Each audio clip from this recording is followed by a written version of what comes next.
चलिए बढ़ते हैं आज की कहानी की ओर। दोस्तों, ये तब की बात है जब मेरी हाई स्कूल की पढ़ाई खत्म हो गई थी और मेरा अब आगे पढ़ने का कोई इरादा नहीं था। मैं तो जल्द से जल्द अपने पिताजी का हाथ बटाना चाहता था ताकि घर की माली हालत सुधर जाए। इसलिए स्कूल की पढ़ाई खत्म करते ही मैंने पापा के पास जाने का फैसला कर लिया। उस वक्त मेरे पिताजी जबलपुर के कारखाने में काम किया करते थे और उनके कारखाने में उस वक्त मजदूरों की ज़रूरत भी थी। तो ऐसे में पिताजी ने मेरे काम की बात की और मुझे जबलपुर बुला लिया। पापा के नौकरी की बात करते ही मैं और मेरे दोस्त मृदुल ने रात की 1 बजे वाली ट्रेन पकड़ी और हम दोनों जबलपुर के लिए रवाना हो गए। दरअसल मृदुल को अपने चाचा जी से कुछ काम था और वो भी जबलपुर में ही रहते थे, तो मृदुल मेरे साथ ही चल पड़ा। हम दोनों ट्रेन में चढ़ तो गए थे पर बैठने का कोई जुगाड़ नहीं हो पाया था। जनरल बोगी पूरी तरह भरी हुई थी। मात्र 1 घंटे में ही मृदुल परेशान भी हो गया। ऊपर से गर्मी के कहर ने अलग से पसीना छुटा रखा था। मेरी भी हालत कुछ खास नहीं थी, पर हम कर भी क्या सकते थे। ट्रेन भी अब काफ़ी दूरी तय कर चुकी थी। फिर जब अगले 1 घंटे के बाद बिठूर स्टेशन पर हमारी ट्रेन रुकी तो वहाँ काफ़ी लोग उतर गए, जिससे थोड़ी जगह तो बनी पर अभी भी घुटन हो ही रही थी। फिर जब मृदुल ने बोला कि वो अब और बर्दाश्त नहीं कर पाएगा तो मैं सोच में पड़ गया कि अब क्या करूं। फिर इसी बीच मृदुल ट्रेन से नीचे उतर गया, जिसके कारण मुझे भी ट्रेन से उतरना पड़ा। ट्रेन से उतरते ही ट्रेन बिठूर स्टेशन से चली गई।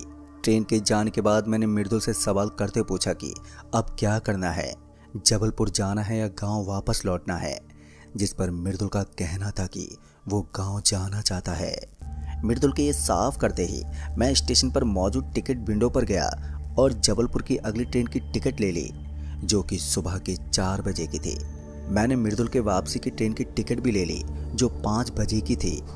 टिकट लेने के बाद मैं मृदुल के पास आया और उसके साथ प्लेटफार्म पर लगे बेंच पर बैठ गया। 4 बजने में अभी 2.5 घंटे बाकी थे।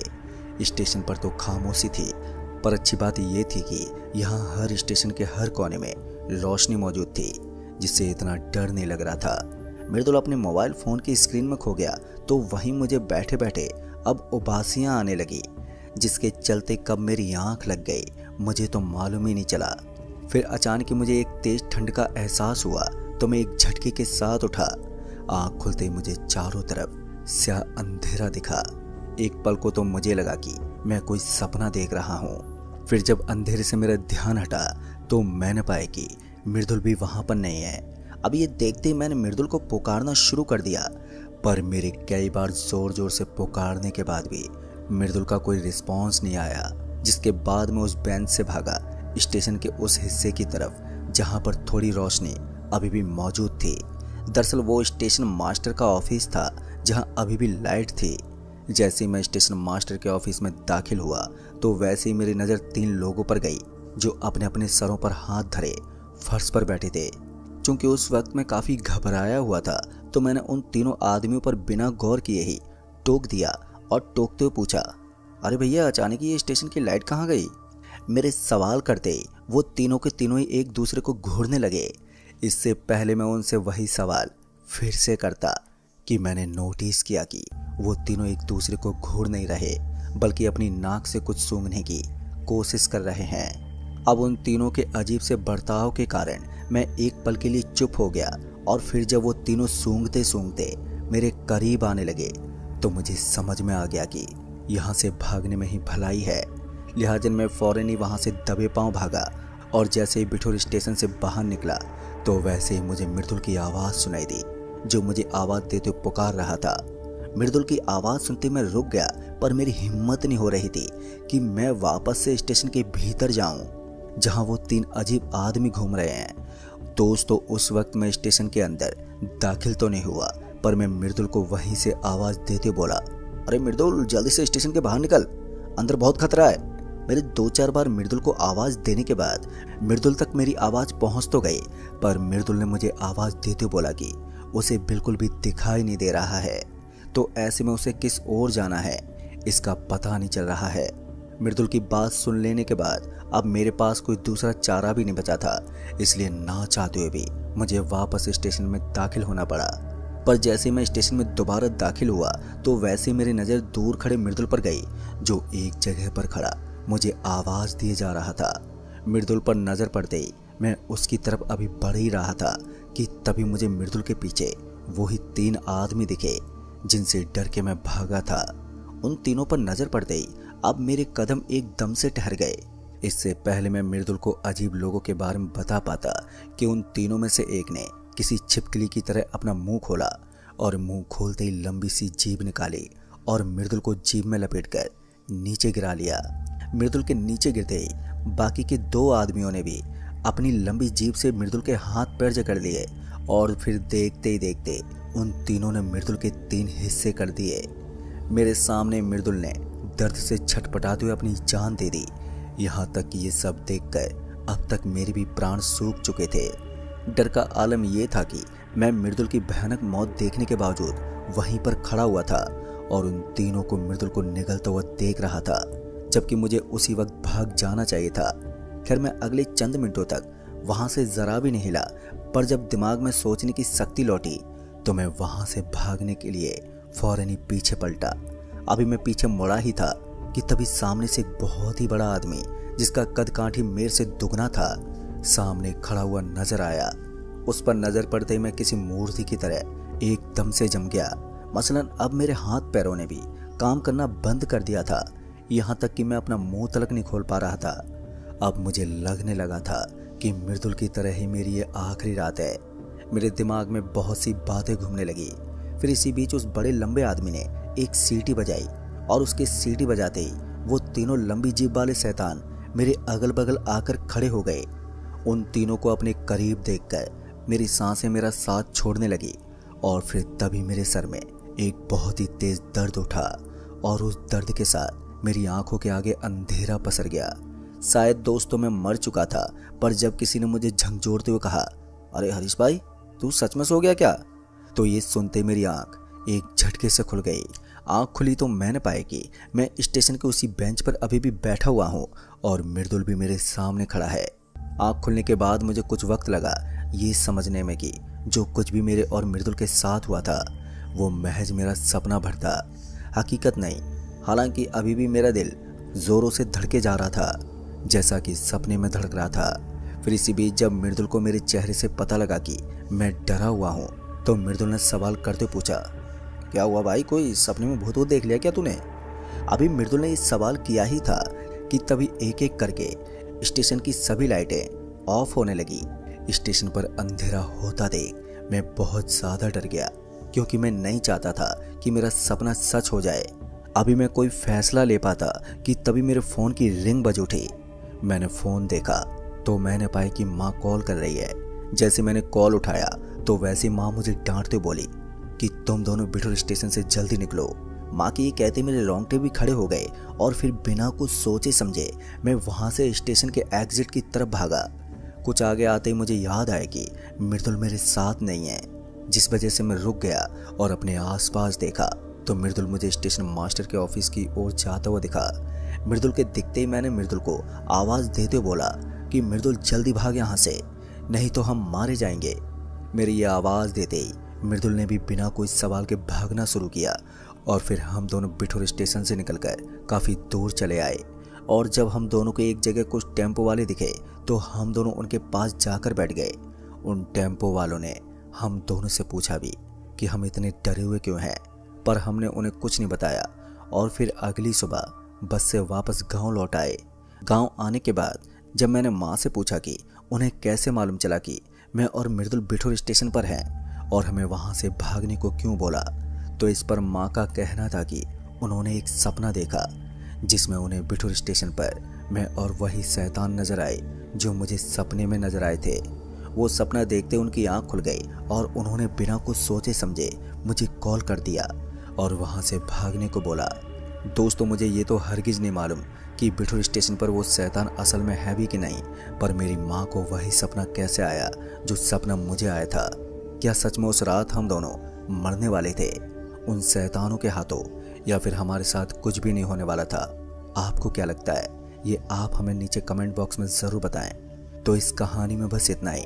तो चलिए बढ़ते हैं आज की वीडियो में एक और भूतिया घटना की ओर, जो कि बहुत ही ज्यादा डरावनी है। दोस्तों, मैं सुरेंद्र, एक साधारण सा लड़का जो अपने परिवार के साथ सरायकेला में आया था। ये शहर मेरे लिए बहुत नया था और यहाँ की गलियाँ, लोग और माहौल सब अनजान थे। मेरे पिताजी ने मेरे लिए पास के एक कॉलेज में दाखिला भी करवा दिया।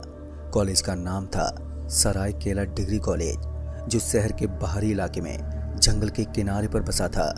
कॉलेज की इमारत बहुत पुरानी थी और इसके चारों ओर घने पेड़ों का जंगल इसे और भी रहस्यमय बनाता था। कॉलेज में मेरा पहला दोस्त बना संजय। वो मेरी ही उम्र का लड़का था और उसका घर कॉलेज के पास ही था। हम जल्दी से अच्छे दोस्त बन गए और हम एक दूसरे के साथ हर वक्त रहते थे।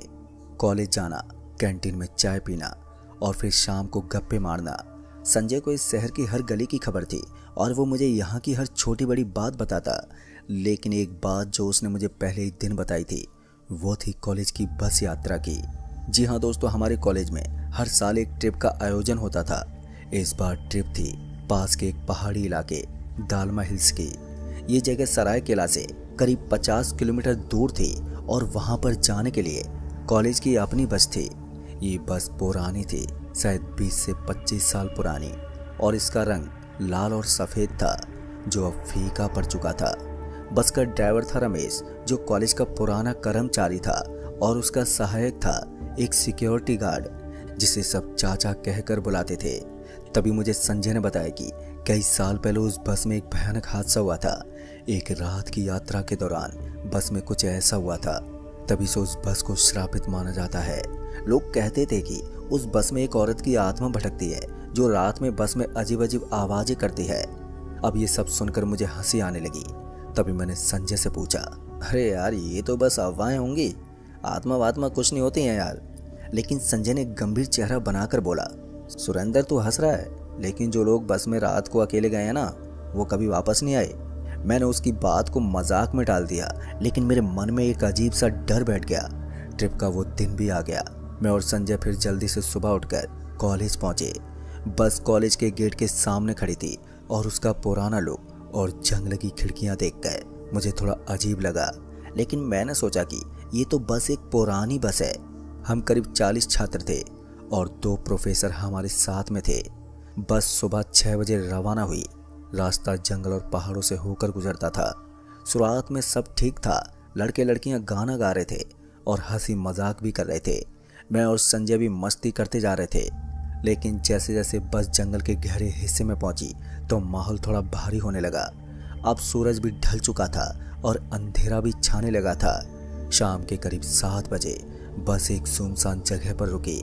तभी बस ड्राइवर रमेश ने बताया कि बस का टायर पंचर हो गया है, हमें रात यहीं पर काटनी है क्योंकि आसपास कोई गैरेज भी नहीं है। दोस्तों, उस रात सिक्योरिटी गार्ड, जिसका नाम था किशन, वहीं पर आग जलाकर हमें उसके पास इकट्ठा किया और एक कहानी सुनाने लगा। उसने बताया कि कई साल पहले इसी बस में एक औरत की मौत हो गई थी और उसका नाम था श्रेया। श्रेया एक गरीब परिवार से थी और कॉलेज की एक छात्रा थी। कुछ लड़कों ने उसका पीछा किया और रात में इस बस में उसके साथ बदतमीजी की। श्रेया ने अपने आप को बचाने के लिए बहुत कोशिश की, पर उनमें से एक ने उसका गला दबा दिया। उसकी लाश को जंगल में कहीं पर दफना दिया गया और तभी से उसकी आत्मा इस बस में भटकती है। दोस्तों, किशन अंकल ने बताया कि रात में कई ड्राइवरों ने बस में अजीब सी आवाजें सुनी थी, कभी रोने की तो कभी चीखने चिल्लाने की। एक बार एक ड्राइवर ने रात में बस को अकेले चलाने की भी कोशिश की थी, लेकिन सुबह उसकी लाश बस के पास ही मिली, जिसके शरीर पर खून के निशान थे। किशन अंकल ने यह भी बताया कि इस बस में रात को कोई अकेले नहीं रहता। जो भी अकेले रहता है वो श्रेया की आत्मा का शिकार बन जाता है। अब उन गार्ड अंकल की बात सुनकर मेरे तो रोंगटे खड़े हो गए। संजय का चेहरा भी डर से सफेद पड़ गया था। पर अब रात भी गहराने लगी थी और हम सब आग के पास अभी भी बैठे हुए थे, लेकिन पता नहीं क्यों ठंड बढ़ने लगी थी। प्रोफेसर ने हमें बस में सोने को बोला, पर मैं और संजय एक दूसरे के पास वाली सीट पर बैठ गए। रात के करीब 1 बजे मुझे एक अजीब सी आवाज़ सुनाई दी, जैसे कोई धीरे धीरे खिड़की पर खटखटा रहा हो। मैंने संजय को एकदम से जगाया, लेकिन उसने बोला, सुरेंद्र तू सो जा, ये बस हवा का झोंका होगा। लेकिन मेरे मन में अभी भी डर बैठा हुआ था। तभी मैंने अपनी टॉर्च जलाई और खिड़की की ओर देखा तो वहां पर कुछ भी नहीं था, लेकिन अंधेरे में मुझे लगा कि कोई मुझे घूर रहा है। फिर करीब आधी रात को बस अचानक ही जोरों से हिलने लगी, जैसे कोई उसे जोर जोर से हिला रहा हो। सभी छात्र एकदम से डर गए। एक लड़की तो बुरी तरह से चीख पड़ी और कहने लगी कि बाहर कोई है। मैंने खिड़की से बाहर भी देखा, लेकिन अंधेरा इतना घना था कि कुछ भी दिखाई नहीं दिया। किशन अंकल ने हमें शांत रहने को भी बोला, लेकिन उसका चेहरा भी डर से पीला पड़ गया था। उसने अपनी जेब से एक ताबीज भी निकाला और वो कुछ मंत्र पढ़ने लगे। तभी बस का दरवाजा अपने आप खुल गया। फिर एक ठंडी हवा एकदम से अंदर आई तो मुझे लगा कि कोई मेरे पास से गुजरा है। फिर सुबह होने तक हम सब डरे हुए थे। ड्राइवर रमेश ने टायर ठीक कर दिया और हम वापस से कॉलेज की ओर चल पड़े। लेकिन दोस्तों, रास्ते में किशन अंकल ने हमें बताया कि उसने रात में श्रेया को देखा था। उसने कहा कि वो बस के पीछे वाली सीट पर बैठी हुई थी और उसका चेहरा पूरी तरह से सफ़ेद था और आंखें खुली हुई थी। वो मुझे देखकर मुस्कुरा रही थी और फिर वो गायब हो गई। किशन अंकल ने यह भी बताया कि उन्होंने ताबीज की वजह से अपनी जान बचाई, वरना श्रेया उन्हें नहीं छोड़ती। पर मैं और संजय किशन अंकल की बातें चुपचाप से सुने जा रहे थे। मेरे मन में एक सवाल बार बार उठ रहा था, क्या ये सच था या सिर्फ किशन अंकल की कल्पना। लेकिन हाँ, उस रात की घटनाएं इतनी ज़्यादा डरावनी थी कि मैं उस बस में दोबारा कभी नहीं बैठना चाहता था। पर कॉलेज वापस आने के बाद मैं और संजय कई दिनों तक उस रात के बारे में बातें करते रहे। संजय का कहना था कि हमें उस बस में कभी नहीं जाना चाहिए, लेकिन मेरे मन में जिज्ञासा थी कि मैंने कॉलेज के पुराने कर्मचारियों से पूछा तो उन्होंने बताया कि श्रेया की कहानी सच थी।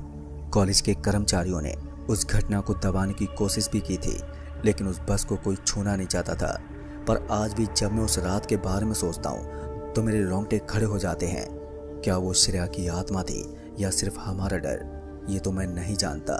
लेकिन दोस्तों, एक बात पक्की है कि मैं उस बस में दोबारा कभी नहीं बैठूंगा, क्योंकि मरे हुए से किसी का नाता नहीं होता है। तो दोस्तों, इस कहानी में बस इतना ही। कहानी आपको पसंद आई हो तो प्लीज़ वीडियो को लाइक शेयर कमेंट ज़रूर कर दें।